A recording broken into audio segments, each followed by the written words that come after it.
Ne na tregohet në hadith sakt. Shisa e bukur është që në momentin që njeriu fillon ose besimtari fillon të marrë abdes, momentin që lan gojën bashkë me ujin që nxjerr edhe mëkatet e gojës, subhanallahu. Ndonjë fjalë që mund ta kemi thënë, ndonjë shprehje me cilën mund kemi rëndu dikë, ndonjë fjalë jo të hishme, ndonjë bisedë që mund t'i kemi hyrë hak dikujt, ndonjë përgojim ose ndonjë ofendim, diçka, pra nga këto gabime që neve gjatë ditës dhe gjatë natës bëjmë.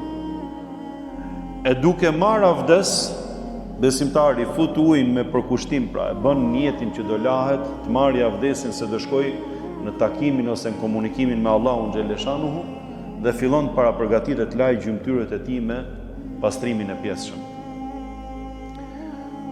Kur fut ujin hund, gjithashtu kur lan fytyrën bashkë me ujin që bie, pra bien edhe mëkatet e syve ose të fytyrës. Edhe me durët, edhe me këmbët, e njëjta gjë. Thot profeti alayhi salatu wassalam, a keni parë, thot, dikush, thot, që përpara derës së tij, para shtëpisë tij, ka një lum. Dhe tek ai lum lahet 5 herë në ditë, pra futet lahet 5 herë në ditë. A mund t'i thush këtij njeriu që është i papastër?